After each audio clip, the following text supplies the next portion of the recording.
As the eldest daughter of the main branch of the family, I'm quite traditional.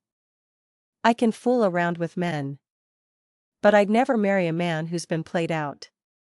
So, when Peyton called me drunk and asked me to pick her up, I frowned, seeing her disheveled clothes and neck covered in hickeys.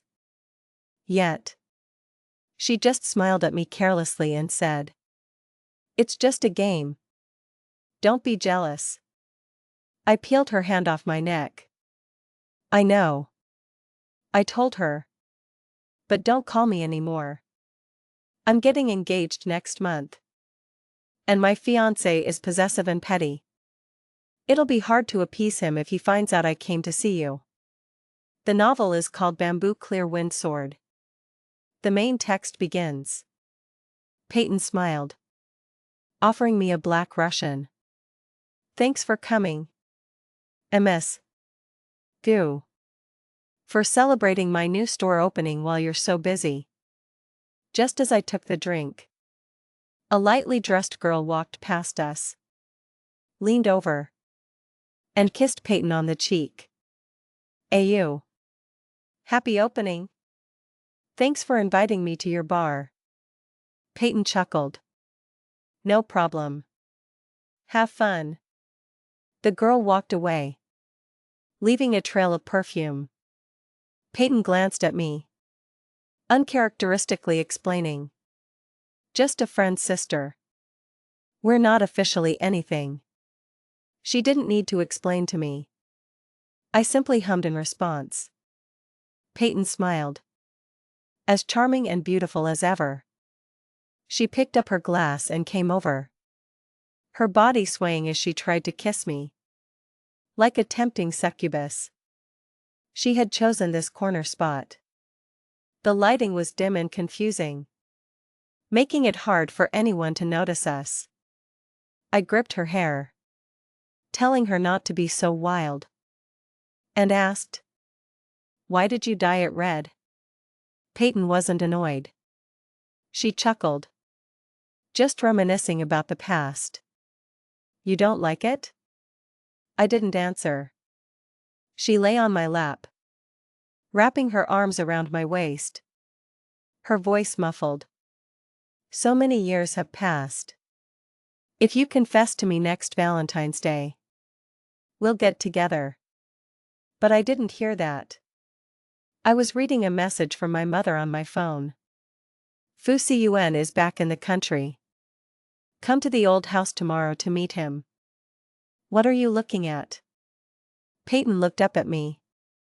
She didn't directly get up to see my phone since we always gave each other privacy. My reply was concise. "My mom wants me to go on a blind date." Peyton smiled. "You're not going, are you? Didn't you say you hated arranged marriages the most?"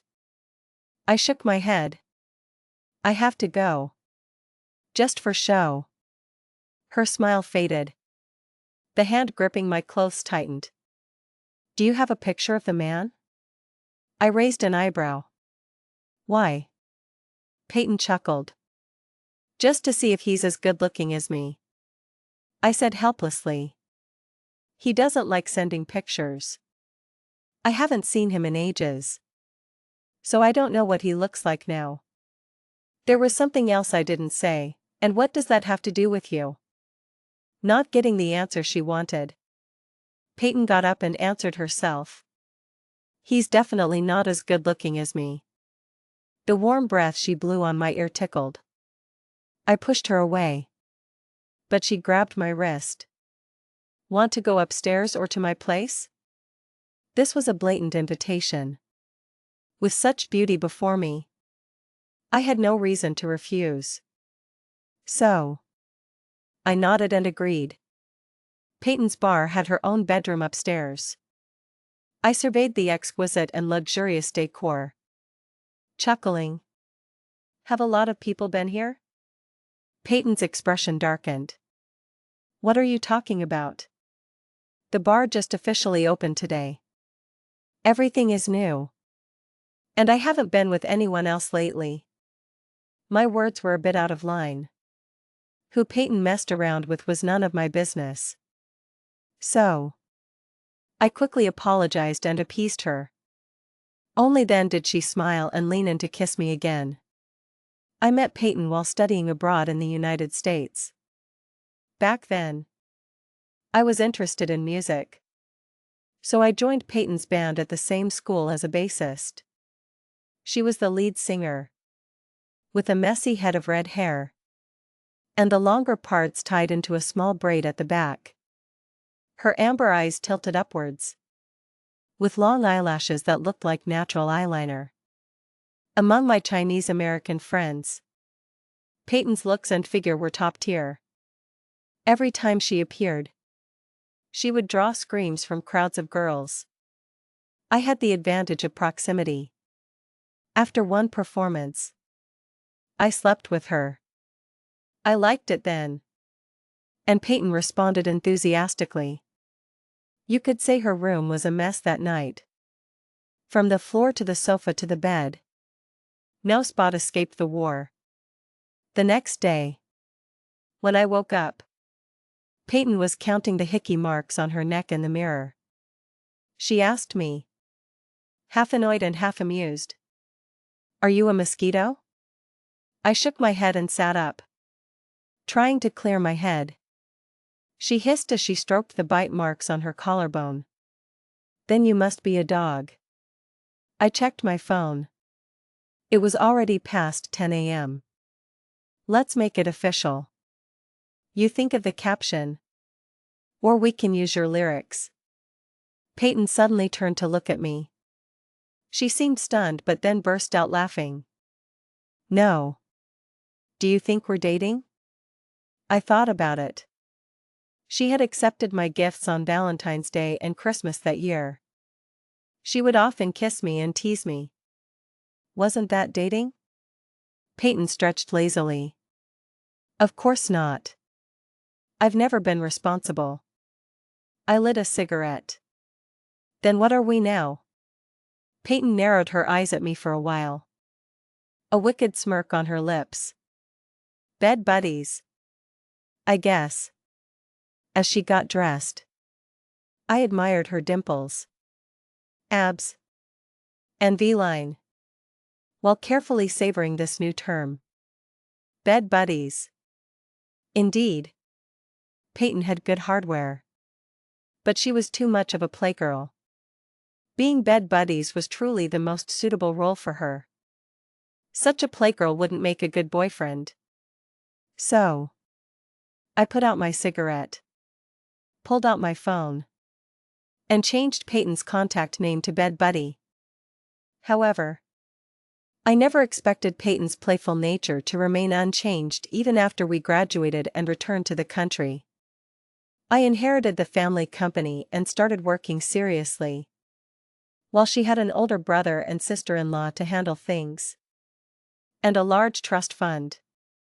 She didn't need to work, spending her days partying, playing golf, and drag racing. Later, Peyton finally found something to do. She bought a prime piece of real estate and converted it into a bar according to her preferences. It officially opened yesterday. I got out of bed and checked my phone. It was 7 a.m. Time to get ready for work. As I was getting dressed to go to the old house after finishing work that morning, Peyton groggily hugged me. What time is it? Go back to sleep for a bit. No can do. My company isn't like your bar, which only opens after 10 p.m. She finally opened her eyes, somewhat displeased and sarcastic. Then sleeping with me for a night was really a waste of your valuable resting time. MS. Goo. You busy person. I gently patted her face. You know it. Peyton froze slightly, watching me get up and leave from under the covers. Are you really leaving? She couldn't help but say.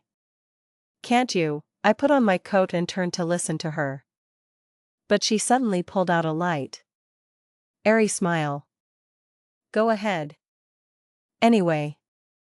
I can call plenty of other girls to keep me company.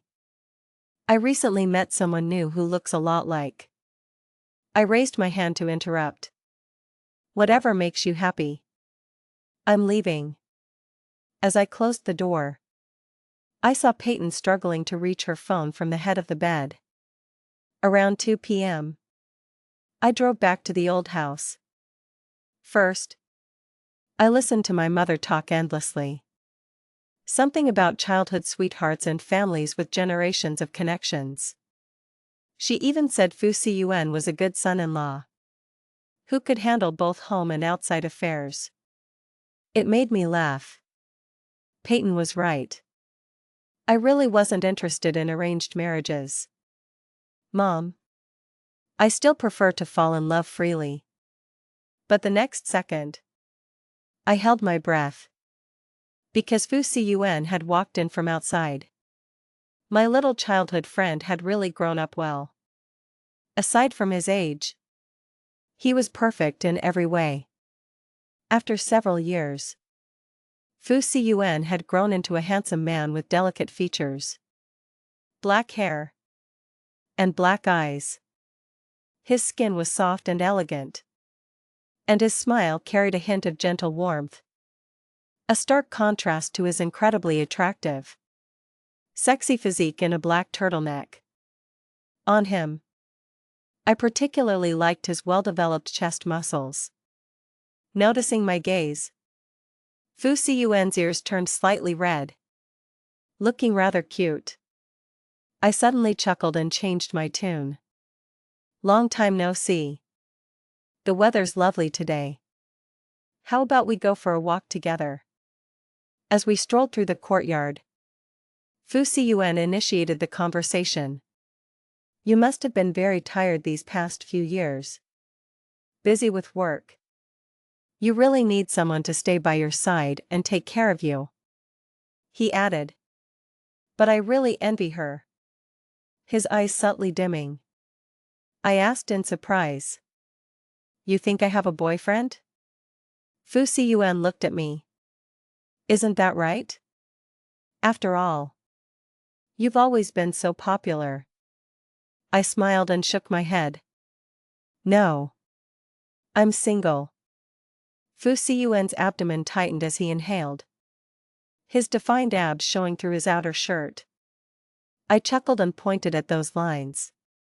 You've been working out. Huh? He instantly blushed. Despite having the body of a mature man, he still had the heart of a pure young boy. He lightly coughed.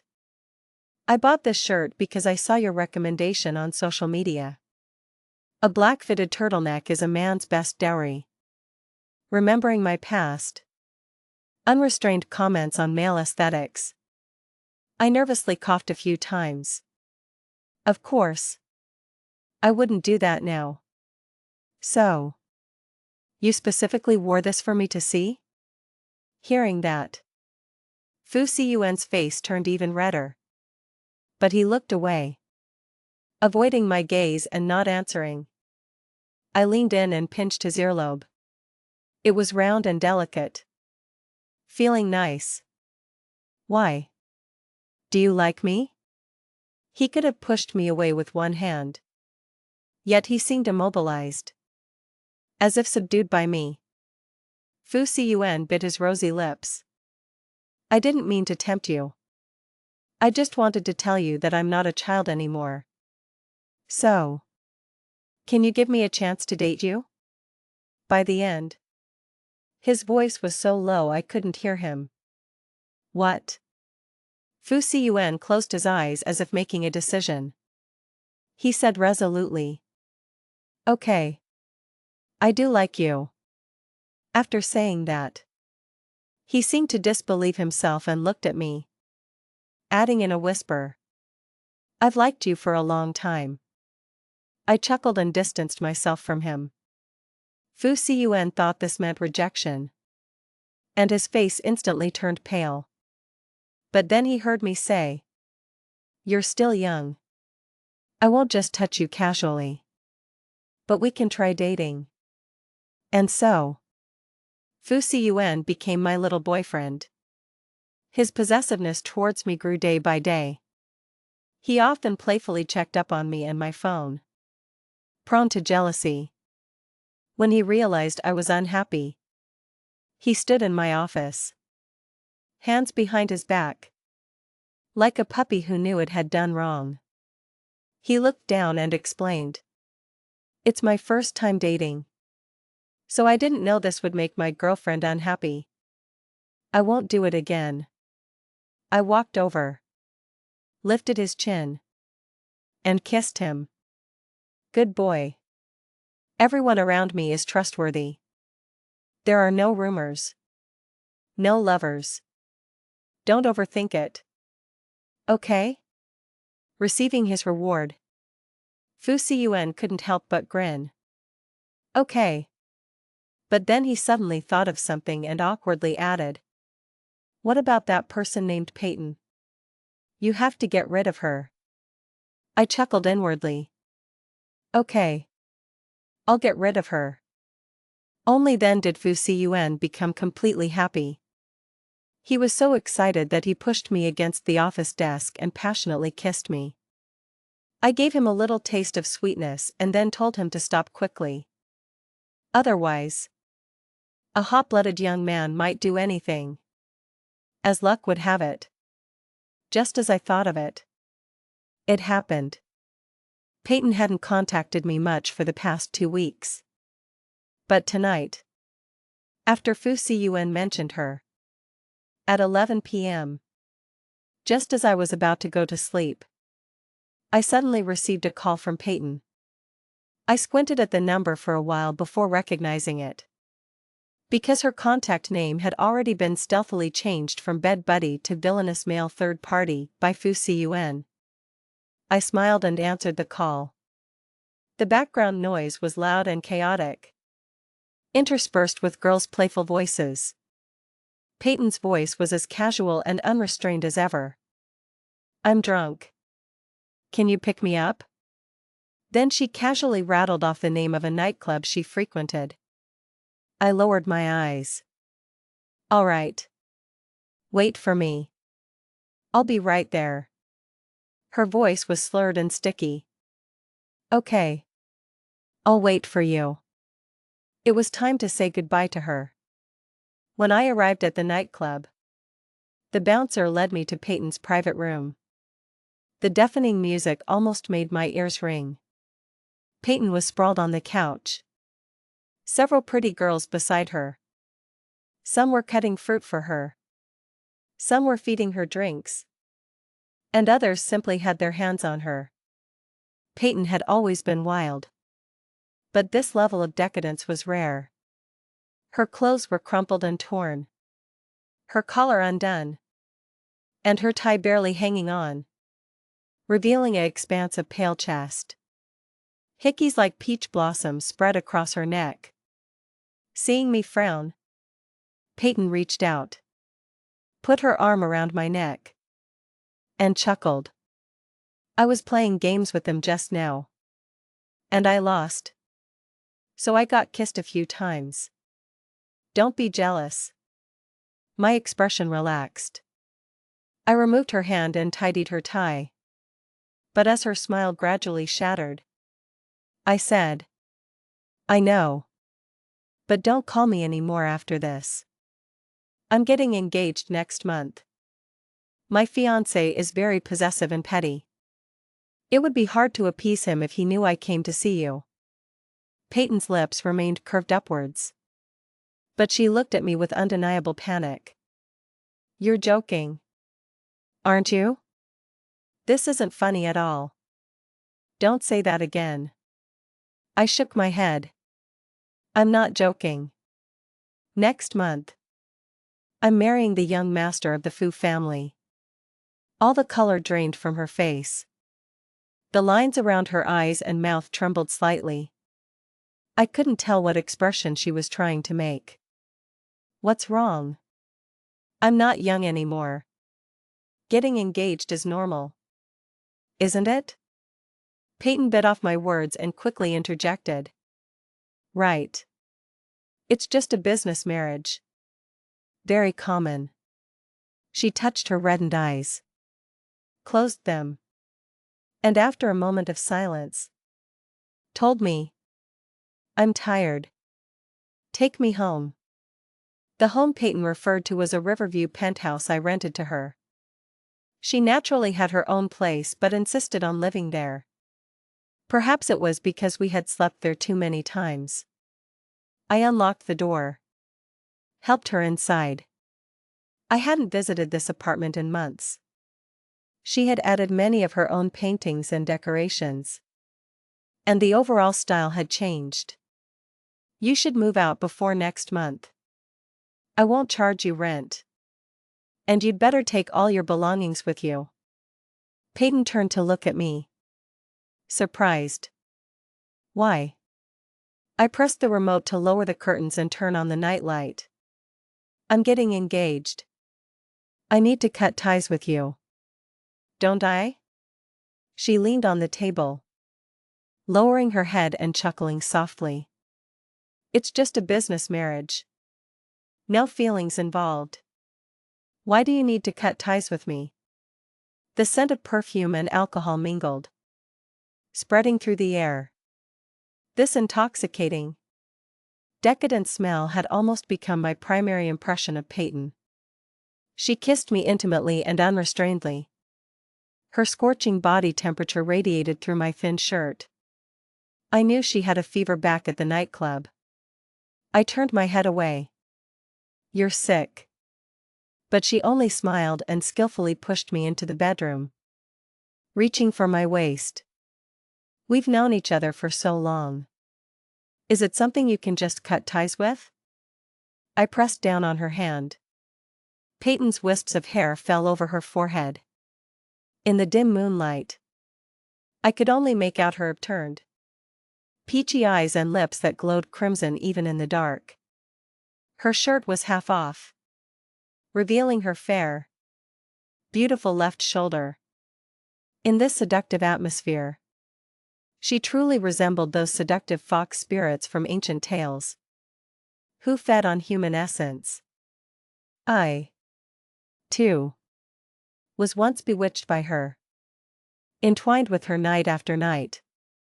But not tonight. My hands climbed from her slender, strong waist.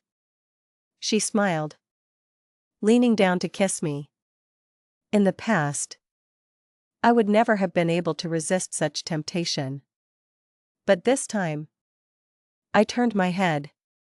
My hand continued to move up, landing on that sexy collarbone. I stroked it a few times. Peyton's face above me overlapped with the memory of the wild and uninhibited young man. If there were marks left here, I think I'd be a little sad. Thankfully, there aren't. Peyton, I have a boyfriend now. Her body trembled. I thought she was cold, so I pulled her shirt back up and even buttoned a few buttons. Her laughter was fragmented. It's just a business marriage. With no feelings. Is it worth going to such lengths for? So what if you're engaged? Can't we still keep playing together? I patted her cheek, pushed her away, and got up. It's not without feelings. I actually quite like him. Peyton. This time, I'm really settling down. Let's go our separate ways. The person behind me suddenly stood up. Due to her intoxication, she was unsteady and swayed. You're engaged? Then what am I? I stared at her in confusion, not understanding why she was angry. You're a bed buddy, aren't you? Didn't you say that yourself? Peyton stared at me, her face deathly pale. After a moment of heavy breathing, she gritted her teeth and said, MS. Goo? You really have no heart. Do you? Facing such unclear accusations, I frowned again. But before I could debate with her, My phone rang in my pocket. I answered the call. Hello.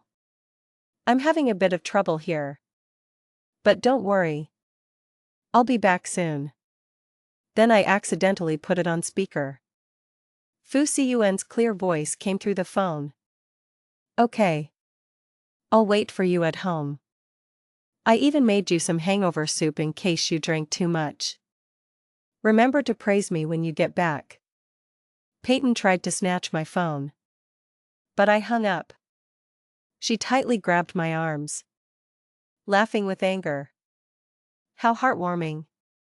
I'd like to see what kind of trash makes you dump me after knowing him for only a few days. She let go of me, turned, and walked towards the door. I quickly blocked her, my face darkening. What's your place? Don't make a scene in front of him. As soon as I said that, I couldn't tell if Peyton was laughing or crying. Get out. Get out of here. She stumbled and forcefully pushed me out the door. Inside, the sound of glass mixing with ceramics shattering was greatly muffled by the door. I looked at the electronic lock. Although I knew the password, I didn't touch it. Instead, I turned and left. Anyway, everything had been made clear. When I returned, I would settle with Peyton for the damaged items.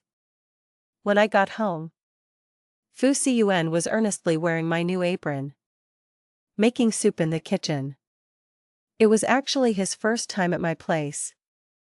I had told him to come. I also told him in advance to call me if I didn't come home too late. Fu Siyuan had very sharp ears.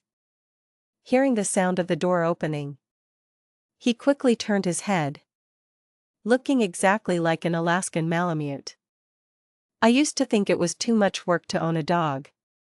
But when Fu Siyuan pounced on me on the sofa, I felt he was pretty much one. He kept nuzzling me, and his high-arching grin instantly dropped. You smell like her perfume. I chuckled. Not anymore. Only then did Fu Siyuan's grin return. You got rid of that man outside? I nodded. He excitedly cupped my face but stopped as he leaned in. His slightly rough fingers meticulously wiped the corners of my lips. Fu Siyuan, he said, his voice certain. He kissed you. It seems your lipstick is smudged. I suspected I heard a puppy grinding its teeth. I lazily chuckled. Yeah. Go settle accounts with him. Fu Siyuan, as if given an order, stood up to leave. But I hooked my leg around his, making him struggle but stop. I looked at him. Where are you going so late? I'm about to go to bed. He pitifully sat back down beside me. As I instructed, he found a makeup wipe and wiped my lipstick. He wiped it over and over again, only stopping after the fifth wipe. As I was browsing company information, Peyton's messages kept popping up, so I had to put her on Do Not Disturb. Fu Siyuan watched from the side, looking aggrieved. Can't you just block her? We have too many mutual friends. And her brother is still doing business with me. Although I said that, when Peyton sent her 103rd message, I still couldn't help but want to delete her. This time, she was crazier than ever before. Countless photos filled the chat box. To defeat an unseen enemy, she was like a diligently working nightclub headliner. Are you sure you want to give up on me for him? I was truly annoyed. I simply turned to Fu Siyuan and said, take off your shirt and stand over there.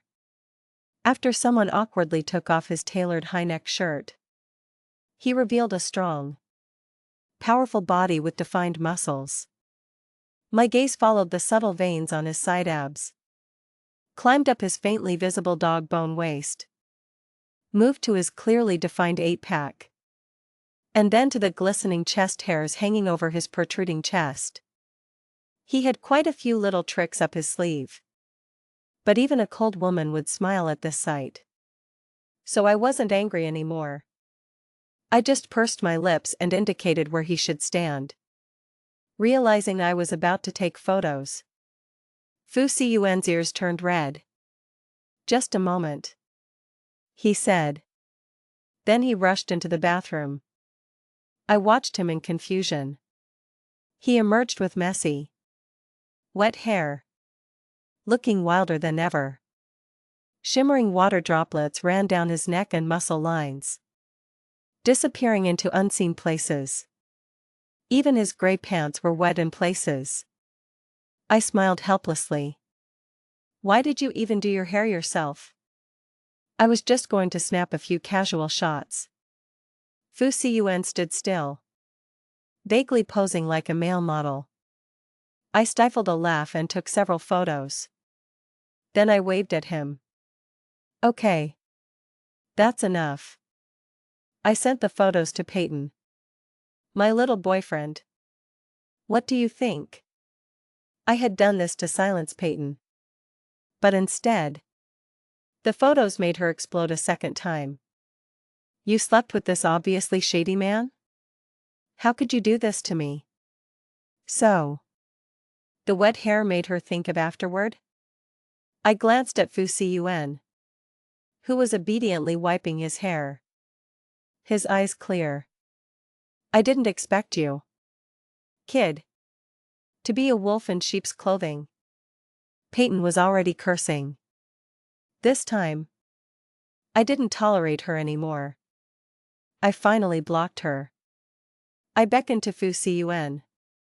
He leaned towards me, but I mischievously reached out to him. His sculpted abs felt firm and amazing to touch.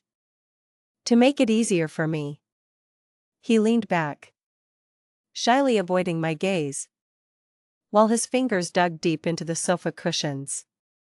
The warmth beneath my hand was high and getting hotter. "Fu Siyuan," his voice hoarse, said with some difficulty. "Can I? Now?" I asked knowingly. "Can you do what?" His Adam's apple bobbed, his face so red it looked like it would drip blood. "Anything." I smiled and withdrew my hand. "Wait until we're married." Fu Siyuan was visibly disappointed. If a dog had ears, they would have drooped by now. But he still stubbornly said, "Actually, I'm not that easy. I'm very traditional." He suddenly rushed forward and hugged me, burying his soft hair in my neck, whining, "But it's too late now. I want to stay the night."